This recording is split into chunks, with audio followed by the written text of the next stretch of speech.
أعوذ بالله من الشيطان الرجيم. بسم الله الرحمن الرحيم. اقترب للناس حسابهم وهم في غفلة معرضون. ما يأتيهم من ذكر من ربهم محدث إلا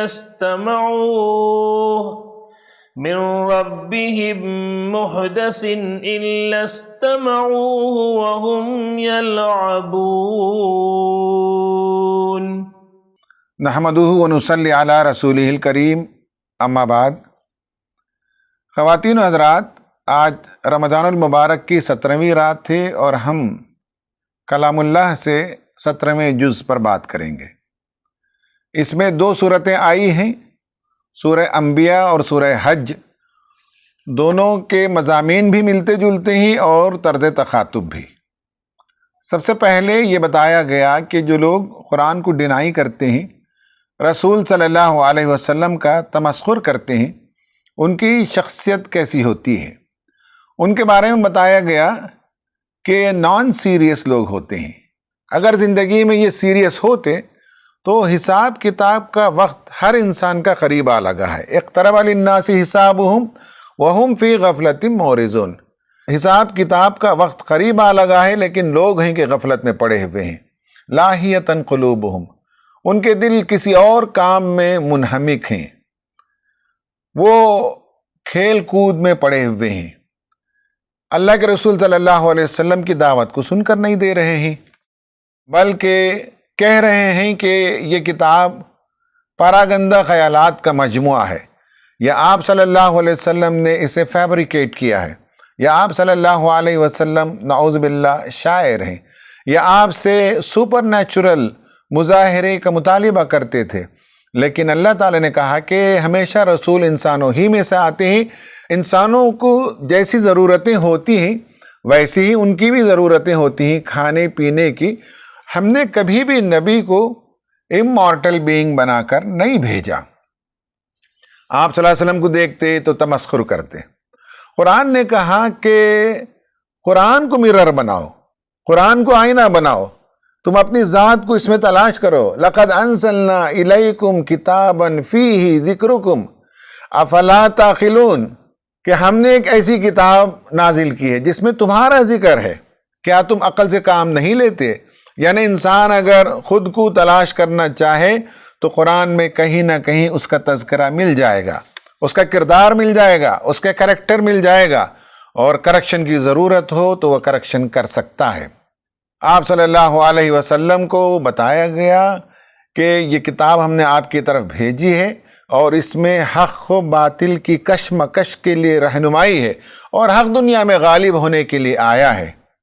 ان سے ہم جو مطالبہ کرتے ہیں ان کی بھلائی کے لیے ہے. اگر انسان نیک بن جائے، رسول پر ایمان لے آئے، تو اس سے خدا کی کائنات میں ذرا برابر اضافہ ہونے والا نہیں. فرشتے ہیں جو اس کی عبادت کرتے ہیں صبح شام. پھر اس کے بعد اللہ تعالیٰ نے توحید کے حوالے سے بے شمار دلائل کائنات سے پیش کیے. زمین، آسمان، ان سب کو دیکھنے کے لیے کہا گیا. اور اگر کہتے ہیں کہ اللہ کے علاوہ کوئی خدا ہے تو کہا گیا کہ پروف لے کر آؤ، لیکن وہ پروف نہیں لے آ سکتے. پھر حضرت ابراہیم علیہ السلام نے جو ڈیبیٹ کیا ان کے پجاریوں کے ساتھ، پریسٹ کے ساتھ، اس کا ذکر آیا. اور پھر اس صورت میں 16 نبیوں کا تذکرہ آیا، یاجوج ماجوج کا تذکرہ آیا. اور لوگوں کو جہنم میں جب جا کر ڈال دیا جائے گا تو ڈس بلیورز جو چیخیں گے، پکاریں گے، اور وہاں وہ جو جزا و فضا کریں گے اس کا تذکرہ کیا. انہیں پینے کے لیے گرم پانی دیا جائے گا اور ان کے سروں پر کھولتا ہوا پانی انڈیلا جائے گا، جس سے ان کی کھالیں چھل جائیں گی، اور لوہے کی سلاخوں سے انہیں مار کر پھر جہنم کے اندر واپس بھیجا جائے گا. اسی طرح کے مضامین سورہ حج میں بھی آئے ہیں. جو ایول پرسنالٹیز ہوتے ہیں، جو نصیحت قبول نہیں کرتے، وہ ڈیبیٹ کرتے ہیں وداؤٹ نالج، حالانکہ انہیں معلوم ہونا چاہیے کہ اللہ تعالیٰ نے انہیں ماؤں کے پیٹوں میں کس طرح سے پرورش کی۔ ان سارے مرحلوں کا تذکرہ آیا جسے آج کی دنیا میں فیٹل ڈیولپمنٹ کہتے ہیں۔ پھر کائنات کے ذرے ذرے کی طرف اشارہ کر کے بتایا کہ اس پوری کائنات اللہ تعالیٰ کے حضور عبادت گزار ہے۔ پھر اس کے بعد حضرت ابراہیم علیہ السلام کو کعبۃ اللہ کی دیواروں کو اٹھانے کا جو حکم دیا، جو لوکیشن انہیں بتایا گیا، وَإِذْ بَوَّأْنَا لِإِبْرَاهِيمَ مَكَانَ الْبَيْتِ، تو اس کا ذکر آیا۔ کعبۃ اللہ کی تعمیر آپ نے کی اور حج کی منادی کرائی، پھر حج کے مناسک وغیرہ کا ذکر تفصیل سے اس صورت کے اندر آیا ہے۔ اور اس صورت کے اختتام کی طرف اللہ تعالیٰ نے بتایا کہ نبیوں کی قوموں کو اللہ تعالیٰ نے جب انہوں نے ریبیلیس ایٹیٹیوڈ اختیار کیا تو تباہ و برباد کر دیا۔ آخر میں حضرت ابراہیم علیہ السلام کا جو رول اور کردار رہا اسے اتباع کرنے کی امت مسلمہ کو تعلیم دی گئی۔ خواتین و حضرات، یہ دونوں صورتوں کے اندر 17ویں پارے کے اندر جو مضامین آئے ہیں ان کا ایک سرسری جائزہ، ایک خلاصہ میں نے آپ کے سامنے پیش کیا۔ آج ہم ایک اور نئے موضوع پر بات کریں گے اور اس کا نام ہے سائیکو اسپریچول تھیراپی۔ بہت سے تھیراپیز آج ایجاد ہوئے ہیں۔ پہلے زمانے میں اس طرح کے تھیراپیز موجود نہیں تھے، لیکن آج جو تھیراپیز ہیں ان میں سے گریٹفلنس تھیراپی بھی موجود ہے، شکریہ ادا کرنے کی تھیراپی ہے، یا یہ کہ فرگیونس تھیراپی ہے، لوگوں کو معاف کرنے کے نتیجے میں انسانی جسم کے اندر جو طبیعت کے اندر انبساط آتا ہے، بیماریاں دور ہوتی ہیں، وہ بھی آج تھیراپی کی شکل میں پایا جاتا ہے۔ اس پر بہت کچھ کام کرنے کی ضرورت ہے۔ اسی طرح سے آج ہم جس موضوع پر بات کریں گے وہ سائیکو اسپریچول تھیراپی ہے، نفسیاتی روحانی تدابیر علاج۔ کہیں آپ کو غلط فہمی نہ ہو کہ مسلم محلوں میں جا بجا جو بورڈ نظر آتے ہیں کہ روحانی علاج، ان کا ذکر نہیں کروں گا، وہ میرے پیش نظر نہیں ہے، بلکہ آج میں جو کچھ بات کروں گا وہ پیورلی سائیکالوجی کے اسپیکٹ سے ہے، اور وہ آپ کو کرنا ہے۔ انفرادی حیثیت میں انسان کو اپنا علاج کرنا ہے، اپنے پرابلم کا سلیوشن خود دریافت کرنا ہے، کسی اور کی طرف سے یہ سلیوشن نہیں دیا جا سکتا۔ تو یہ جو سائیکو اسپریچول تھیراپی جسے کہتے ہیں، یعنی بعض وہ امور جن کے سلسلے میں انسان نفسیاتی طور پر اور روحانی طور پر علاج دریافت کر سکتا ہے، اس پر بے شمار آج کل پیپرز لکھے گئے ہیں۔ کسی نے بتایا ہے کہ 2011 کے بعد سے آج تک تقریباً 500 پیپرز ان موضوعات پر لکھے گئے ہیں۔ مسلمانوں نے بھی اس پر کام کیا ہے۔ امریکہ میں، ملیشیا میں، انڈونیشیا میں بھی مریضوں پر کام کیا گیا ہے، اور کئی تھیراپیز کے ساتھ سائیکو اسپریچول تھیراپی بھی کی گئی ہے۔ یہ نفسیاتی روحانی علاج کیا ہے، اس پر ہم آج اختصار سے بات کریں گے، اور اسی پارے کے اندر سے بعض آیتوں کو لے کر انشاءاللہ تفصیل سے گفتگو کریں گے۔ انسان کو تکلیف ہوتی ہے، اس پر ہم نے پارہ نمبر 2 میں تفصیل سے گفتگو کی۔ مصائب آتے ہیں، مشکلیں آتی ہیں، پریشانیاں آتی ہیں، اور اس کو ہم ری ایکٹ کرتے ہیں، اس کے سلسلے میں ہمارا ایک رویہ ہوتا ہے، اور جب وہ مصیبتیں آتی ہیں تو عموماً انسان یا تو سیڈنس کا شکار ہوتا ہے، یا غصے کا شکار ہوتا ہے، یا احساس جرم کے اندر مبتلا ہوتا ہے، یا پچھتاوا ہوتا ہے، یا تنہائی پسند ہو جاتا ہے۔ یہ اور اس طرح کے بے شمار فیلنگز فرد کے اندر پیدا ہوتے ہیں، اور فرد اسے ایکسپیرینس کرتا ہے۔ اور کبھی لاس ہو جاتا ہے، صحت ختم ہو جاتی ہے، دولت لٹ جاتی ہے، بڑھاپا آ جاتا ہے، بچے نہیں ہوتے، مسائل میں گھر جاتا ہے۔ یہ اور اس طرح کے جو ایشوز آتے ہیں، تو میں نے پارہ نمبر 2 میں بھی بتایا تھا کہ یہ اپورچونیٹیز ہوتی ہیں جس سے انسان اپنا پرسنل گروتھ کر سکتا ہے۔ یہ جو ڈیفیکلٹ سچویشنز ہیں، یہ ڈیفیکلٹ سچویشنز اللہ تعالیٰ لے آتا ہے جس سے بندے کے لیے خیر مطلوب ہوتا ہے۔ قرآن اور حدیث میں بے شمار واقعات ہمارے سامنے سنائے گئے ہیں۔ قرآن میں بھی واقعات ہیں، نبی صلی اللہ علیہ وسلم نے بھی بہت سے واقعات سنائے ہیں، جس میں معلوم ہوتا ہے کہ اللہ تعالیٰ آزماتا ہے، اور آزمائش میں اللہ تعالیٰ اپنے خصوصی بندوں، نبیوں اور رسولوں کو بھی آزماتا ہے، آزمائش سے گزارتا ہے، اور ان آزمائشوں کی بھٹی سے گزرنے کے بعد ان کے اندر جو گروتھ ہوتا ہے، جو شکر گزاری آتی ہے، جو ان کی روحانی ترقی ہوتی ہے، ان سب کا ذکر خود قرآن نے بھی کیا ہے اور آپ صلی اللہ علیہ وسلم نے بھی بیان فرمائے ہیں۔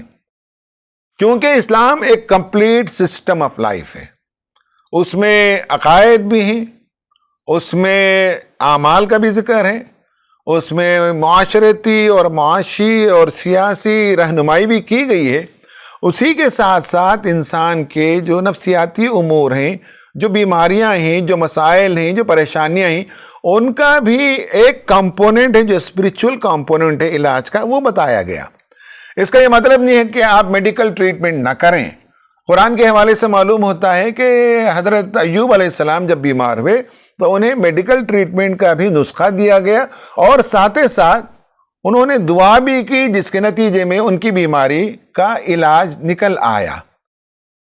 تو آج کچھ لوگوں نے اس پر کام کیا ہے کہ does grief lead to growth, کیا غم اور تکلیف اس کے نتیجے میں انسان کے اندر ترقی آتی ہے؟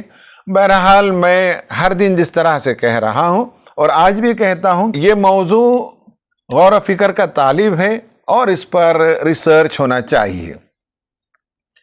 ایک بات لوگ بتاتے ہیں جنہوں نے تحقیق کی ہے، وہ یہ کہ جب انسان تکلیفوں سے گزرتا ہے اور اپنی اسپریچول تھیراپی کرتا ہے، روحانی علاج کرتا ہے، تو اس کے نتیجے میں ایک نئی شخصیت اندر سے نمودار ہوتی ہے، جسے اسپریچول ایمرجنس کہا جاتا ہے۔ یہ اسٹریسفل ایونٹ کے بعد انسان کے اندر یہ نیا روپ، یہ اس کے اندر سے ایمرجنس نظر آتا ہے۔ ابھی جس صورت کا ہم مطالعہ کریں گے اس میں معلوم ہوتا ہے کہ گریف، ڈسٹریس، تکلیف، غم، مصیبت اور پریشانی جب آتی ہے تو بندے کو چاہیے کہ وہ اللہ کو یاد کرے۔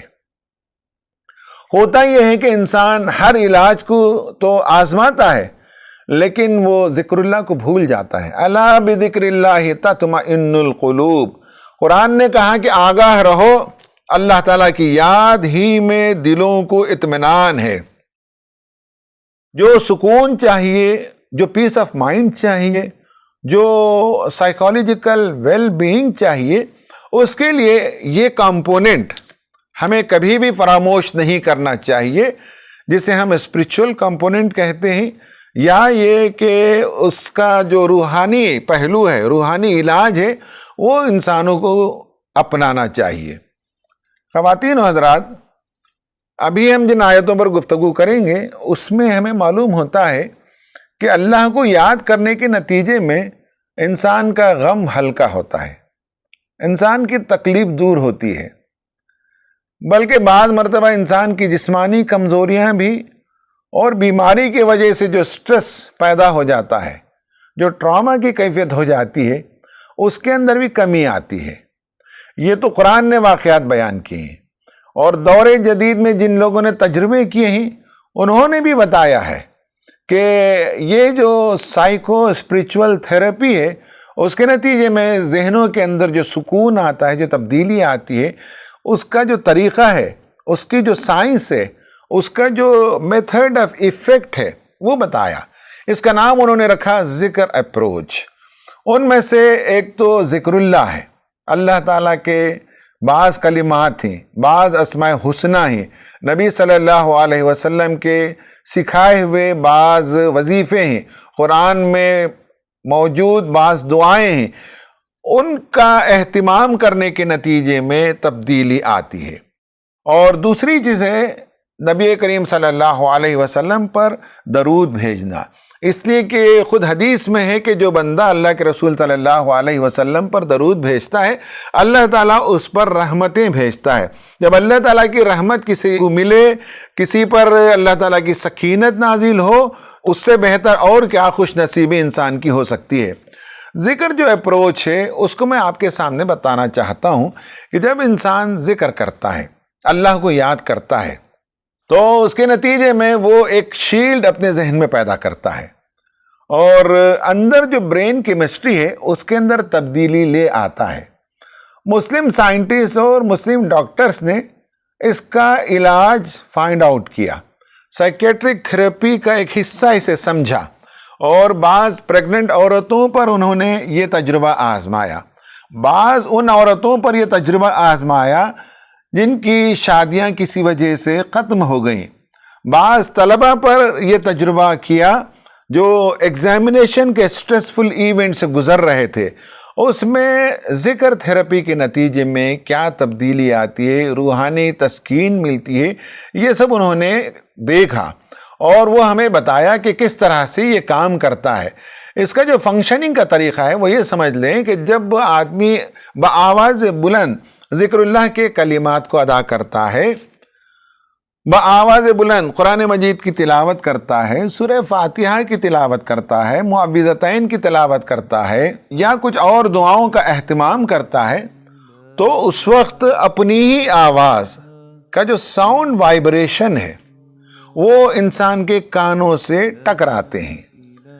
بتایا گیا کہ 340 میٹرز پر سیکنڈ کی رفتار سے وہ ہمارے کانوں سے ٹکراتے ہیں ذکر اللہ کے کلمات، اور یہ وائبریشن جو ہوتے ہیں یا جو ویوز ہوتے ہیں وہ ہمارے ہیئرنگ کو افیکٹ کرتے ہیں، اور 20 سے لے کر 20,000 وائبریشنز پر سیکنڈ پیدا کرتے ہیں۔ جس آواز میں، جس میلوڈی کے ساتھ، جس ترنم کے ساتھ ہم قرآن کی تلاوت کرتے ہوں، دعاؤں کا اہتمام کرتے ہوں یا ذکر اللہ کرتے ہیں، اس کے نتیجے میں کان میں یہ وائبریشنز پیدا ہوتے ہیں، اور اس کو کہتے ہیں ٹرانسڈکشن، یہ کانوں کے پردوں سے ہماری آواز کا ٹکرانا۔ اور یہ بات یاد رکھیں کہ وہی آواز، وہی باتیں ہمیں امپیکٹ کرتی ہیں جس کی زبان ہم جانتے ہوں، ہم کسی راستے سے گزر رہے ہوں اور کسی نے ہمیں کچھ برا بھلا کہا، اگر اس نے ہماری زبان میں کہا تو ہم فوراً سمجھتے ہیں اور ہمارے باڈی کا ہر سیل ریئیکٹ کرنے کے لیے تیار ہوتا ہے۔ مان لیں کہ ہم جا رہے تھے، کسی نے چائنیز زبان میں ہمیں گالی دے دی، یا کسی نے ملیشین اور تھائی زبان میں ہمارا تمسخر کیا، تو ہم ریئیکٹ اس لیے نہیں کرتے کہ ہمارا برین جو ہے اس لینگویج کو نہیں جانتا اور ہمارے سیلز اسے ریئیکٹ نہیں کرتے۔ تو اس سے معلوم ہے کہ جو دعائیں ہم کرتے ہیں یا قرآن کی جو تلاوت ہم کرتے ہیں، اس میں اگر ہم تفکر کریں، غور و فکر کے ساتھ سمجھ کر پڑھیں، تو اس کا امپیکٹ ہوتا ہے، اور جو کانوں سے ویوز ٹکراتے ہیں وہ الیکٹریکل سگنلز میں بدلتے ہیں، اور الیکٹریکل سگنلز الیکٹریکل انرجی میں بدلتے ہیں، اور جا کر ہمارے ذہن میں کام کرنا شروع کر دیتے ہیں، اسے ہرٹز میں میجر کیا جاتا ہے، اور وہ جو ہماری آڈیٹری نرو ہے کان سے لے کر دماغ تک، اس نرو کے ذریعے سے وہ سگنل اور وہ انرجی وہاں جاتی ہے۔ جیسے ہی برین میں یہ میسیج جاتا ہے جو ہم پڑھتے ہیں، اللہ تعالیٰ کی عظمت کا ذکر، اللہ تعالیٰ کے اسماء حسنہ کا ذکر، اور اللہ تعالیٰ ہی ہمیں تحفظ ادا کرتا ہے، یا اللہ تعالیٰ ہی ہماری مدد کر سکتا ہے، یا اللہ تعالیٰ ہی ہماری بیماری کو دور کر سکتا ہے، ہماری تکلیف کو دور کر سکتا ہے، ہمارے رنج و غم کو وہی ٹال سکتا ہے۔ جیسے ہی ہم یہ دعائیں، یہ کلمات پڑھتے ہیں تو ہمارے سیلز اسے ریئیکٹ کرنا شروع کرتے ہیں، پھر دماغ سے یا ذہن سے پورے جسم کو میسیج جاتا ہے۔ یہ ایک سسٹم ہے، یہاں تھاٹ ہمارے ذہن میں آتا ہے، پھر اس کے بعد ہم اسے پروسیس کرنا شروع کرتے ہیں برین میں، اور برین کے بعض حصوں کے سیل جسم کے بعض حصوں سے کنیکٹڈ ہوتے ہیں، تو برین آرڈر کرتا ہے کہ پرٹیکولر کیمیکل کو ریلیز کیا جائے جو بالخصوص راحت رسانی کا سامان کریں، جو انسان کو تسکین عطا کریں، جو انسان کو خوشی عطا کر سکیں۔ وہ کیمیکلز کا جب فلو ہوتا ہے تو باڈی کے ہر سیل کے اندر سکینت آتی ہے، سکون آتا ہے، پریشانی دور ہوتی ہے. یہ پورا پروسیس ہے جسے لوگوں نے سمجھایا ہے کہ کس طرح سے یہ جو اسپریچول ورڈز ہوتے ہیں، کلمات ہوتے ہیں، وہ برین میں جا کر کس طرح سے سگنلز اور انرجی میں کنورٹ ہوتے ہیں اور برین کے سیلز اسے ریسپونڈ کرتے ہیں. پھر برین سیلز کیمیکل بھیجتے ہیں باڈی کے اندر اور باڈی کے سیلز اسے واپس ریسپونڈ کرتے ہیں. یہ ایک پورا پروسیس ہے جس کے نتیجے میں انسانی جسم کے اندر جو مفید کیمیکلز ہیں، جو مفید ہارمونز ہیں، وہ کریٹ ہونے لگتے ہیں. مثلا جو ہے میلیٹونین ہے. تجربہ یہ کیا گیا کہ سورہ فاتحہ کی تلاوت کے نتیجے میں جو ڈومیننٹ ویوز ہوتے ہیں سورہ فاتحہ پڑھتے وقت، وہ ویوز ذہن میں پیدا ہوتے ہیں. یہ موقع نہیں ہے تفصیل میں جانے کا کہ انسانی ذہن ایک موٹر کی طرح ہے. تو وہ motor first gear, second gear, third gear, fourth gear میں جس طرح سے ہم چلاتے ہیں، ویسے ہی alpha waves, beta waves, gamma waves اور ڈیلٹا ویوز کریٹ ہوتے ہیں. جو ڈیلٹا ویوز ہوتے ہیں وہ سکون پیدا کرنے والے ویوز ہوتے ہیں. جب انسان سونے جاتا ہے تو ڈیلٹا ویوز ہوتے ہیں. جب آدمی فجر کی نماز کو جاتا ہے تو اس وقت بھی اس طرح کے ویوز کریٹ ہوتے ہیں. اس سے انسان کو سکون ملتا ہے. تو معلوم ہوا کہ سورہ فاتحہ کی تلاوت کے نتیجے میں میلیٹونین کریٹ ہوتا ہے، ڈیلٹا ویوز ذہن کے اندر پیدا ہوتے ہیں اور اس سے ہیلنگ ہوتی ہے. باڈی کے اندر جو سیلز یا جو نیورونز ڈیمیج ہو چکے ہوتے ہیں، وہ ڈیمیج نیورونز کی پھر سے جو ہے ریپیئر ہونا شروع ہوتے ہیں. یہ بعض مرتبہ جو ہے ہیلنگ ہوتی ہے یا بعض مرتبہ نئے سیلز پیدا ہوتے ہیں. آدمی جب تفکر کا، پریشانی کا شکار ہوتا ہے، غم کا شکار ہوتا ہے، تو کورٹیزول نام کا ایک کیمیکل ہے جو فلو ہوتا ہے، سیڈنس کا کیمیکل ہے. اور جس بندے کو بھی آپ سیڈ دیکھیں، ڈپریشن میں دیکھیں، اینگزائٹی میں دیکھیں، تو اس کا مطلب ہے کہ اس کی باڈی کے اندر کورٹیزول اپنے لمٹ سے زیادہ ہے، اس کا بہاؤ ہو رہا ہے. اور لوگوں نے تجربہ کر کے دیکھا کہ یہ جو ذکر اللہ ہے، قرآن کی تلاوت ہے، سورہ فاتحہ کی تلاوت ہے، ان سب کے کرنے کے نتیجے میں، یا جو طلبہ امتحان کو جا رہے ہوتے ہیں اور ہائی سٹریس لیول میں اس وقت ہوتے ہیں، پرفارمنس کا سٹریس ہوتا ہے، تو اس وقت دعائیں اور ذکر اللہ کرنے کے نتیجے میں کورٹیزول کا کنٹینٹ جو ہے وہ لوئر ڈاؤن ہوتا ہے. یہ سب تحقیقات کی گئی ہیں، اس پر پیپرز اویلیبل ہیں. جو ڈیٹیل پڑھنا چاہیں وہ جا کر پڑھ سکتے ہیں. بہرحال اس کے نتیجے میں محسوس کیا گیا کہ ڈپریشن میں کمی آتی ہے، میجر کیا گیا. سیڈنس کا لیول کم ہوتا ہے، میجر کیا گیا. کامنس کا لیول گریٹر ہوتا ہے، میجر کیا گیا. اور ذہن کے اندر سکون اور اطمینان کی کیفیت بڑھتی ہے ذکر اللہ سے، تلاوت سے، دعاؤں سے اور درود سے. یہ ہمیں تجربات کے ذریعے سے معلوم ہوا ہے. اسی طرح سے ایک اور کیمیکل ہے جو انسانی ذہن کو سکون عطا کرتا ہے، وہ ہے اینڈورفن. وہ بھی ذکر اللہ کے نتیجے میں پیدا ہوتا ہے. تو یہ سب تجربے تو تھوڑے بہت ہوئے ہیں، لیکن ہمیں اس پر مزید کام کرنے کی ضرورت ہے کہ اسپریچول ہیلنگ میں انسان جن کلمات کو ادا کرتا ہے اس کے نتیجے میں باڈی کے اندر کیا چینجز آتے ہیں. حضرت علی رضی اللہ تعالیٰ عنہ سے یہ بات مروی ہے کہ آپ نے فرمایا کہ 4 چیزیں انسان اگر کرتا ہے تو اس کے نتیجے میں اس کے اندر سکون کی کیفیت پیدا ہوتی ہے. ایک تو یہ ہے کہ قرآن مجید کی تلاوت ہو، دوسرا راتوں میں اٹھ کر نماز ادا کریں، تیسرا یہ ہے کہ صالح اور اچھے لوگوں کے ساتھ رہے، اور چوتھا یہ کہ روزہ رکھے، یعنی رمضان کے علاوہ اور روزوں کا اہتمام کرے. ان کے ساتھ یا ان میں سے کسی ایک کے ساتھ، چاروں میں سے ذکر اللہ کی کثرت کرے تو سکون اور طمانینت کی کیفیت اس کے اندر نازل ہونے لگتی ہے. اب آتے ہیں ہم آج جن آیتوں پر گفتگو کرنا مقصود ہے، وہ ہے سورہ نمبر 21 آیت نمبر 83 سے 90. ان میں 3 نبیوں کے حوالے سے ہم بات کریں گے. ایک تو یہ ہے کہ وَأَيُّوبَ إِذْ نَادَى رَبَّهُ، جب ایوب نے اپنے رب کو پکارا، انی مسنی الضر وانت ارحم الراحمین، پروردگار مجھے تکلیف نے چھو لیا ہے، مجھے بیماری نے چھو لیا ہے اور تو سب سے زیادہ رحم کرنے والا ہے۔ قرآن نے کہا فاستجبنا لہ فکشفنا ما بہ من ضر وآتیناہ اہلہ ومثلہم معہم رحمتا من عندنا وذکری للعابدین۔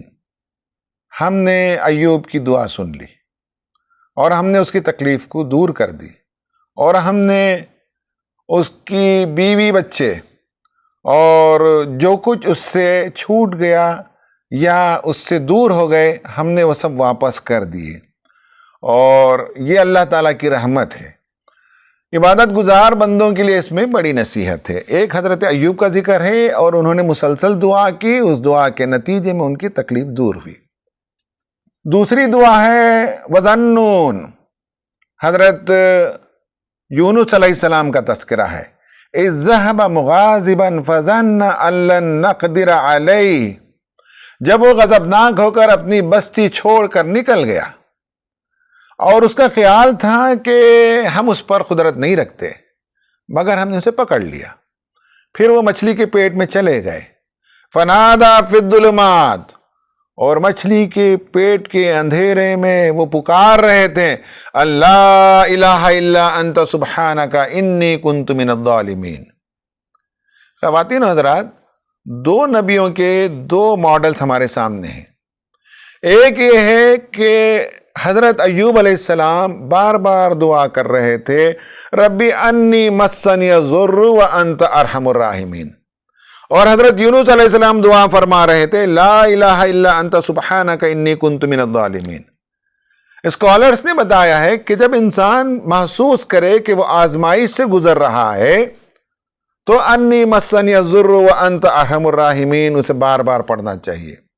جب انسان محسوس کرے کہ اس نے کوئی غلطی کی ہے تو اللہ تعالیٰ کو راضی کرنے کے لیے لا الہ الا انت سبحانک انی کنت من الظالمین کا ورد کرنا چاہیے، پڑھتے رہنا چاہیے۔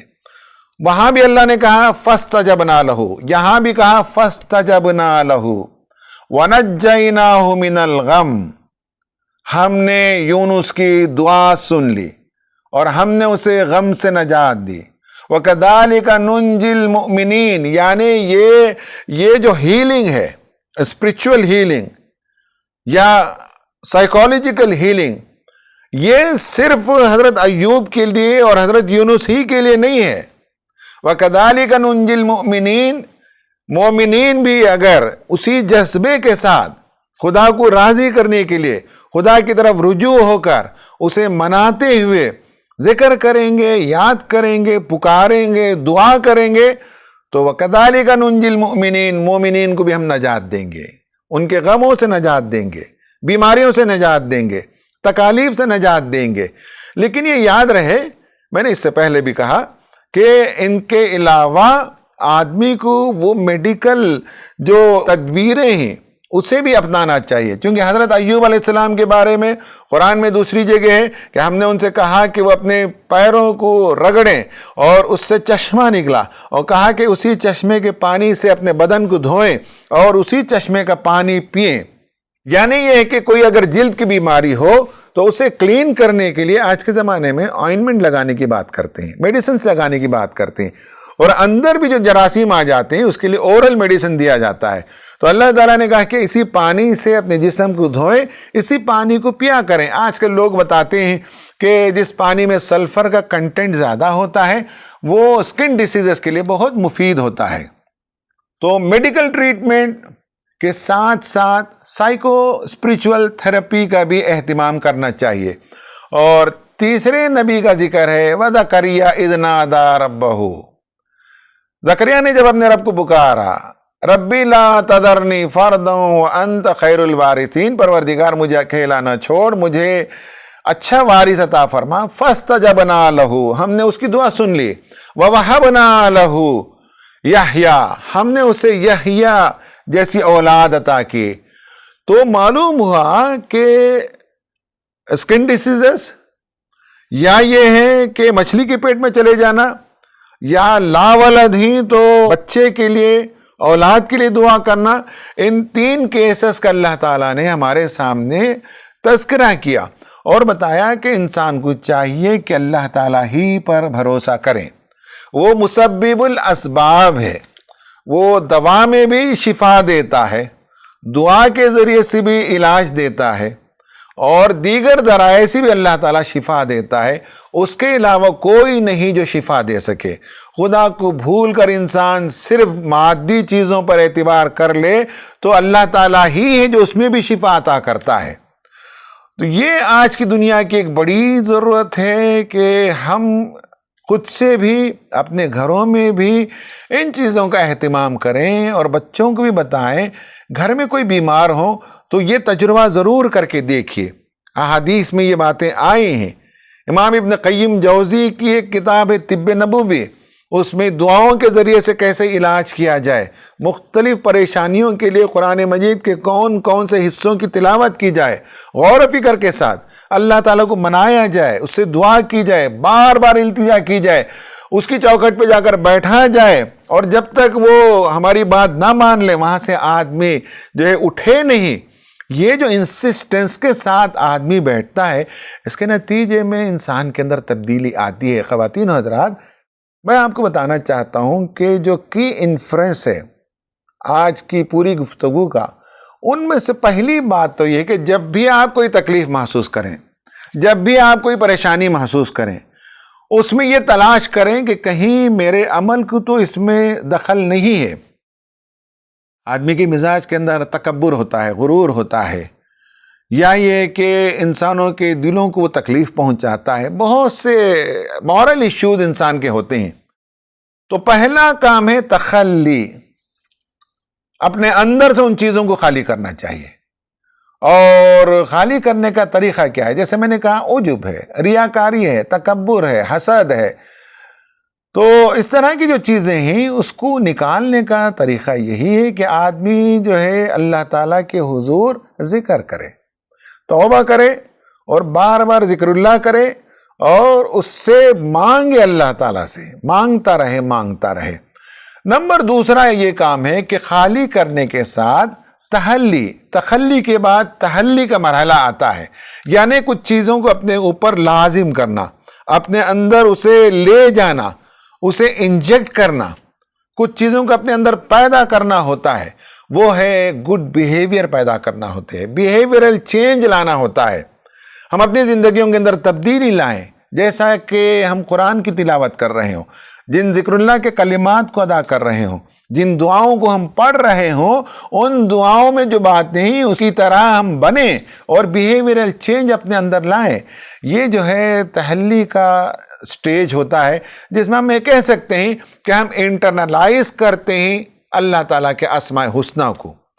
ہم چونکہ اس سے مانگ رہے ہیں، وہ رحمان ہے، تو ہم اپنے اندر رحمت کی صفت پیدا کریں. اس کے بے شمار نام ہیں، ان ناموں کے جو ہمارے لیے مناسب پہلو ہیں انسانوں کے لیے، وہ ہم اپنے اندر پیدا کریں اور اس کا عکس ہمارے اندر آ جائے. اور تیسرا مرحلہ ہوتا ہے تجلی کا.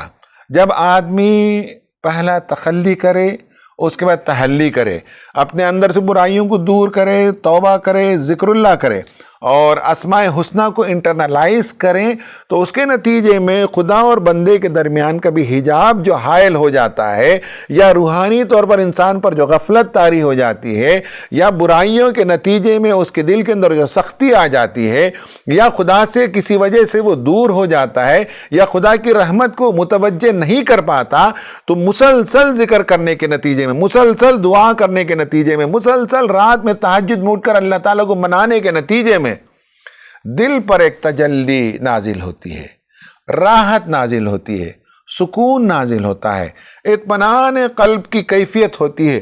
اب بندے کو لگتا ہے کہ اللہ تعالیٰ نے ہماری دعا سن لی، اب ہماری تکلیف دور ہو رہی ہے، اور اس کے ذہن کے اندر ایک چینج آتا ہے، ایک مسرت آتی ہے، ایک اطمینان آتا ہے، ایک کانفیڈنس کی کیفیت پیدا ہوتی ہے. اور گناہوں کا جو اثر تھا، جو بوجھ تھا، جو گلٹ کانشیس تھا، احساس جرم تلے جو دبا جا رہا تھا، اس سے وہ باہر نکلتا ہے.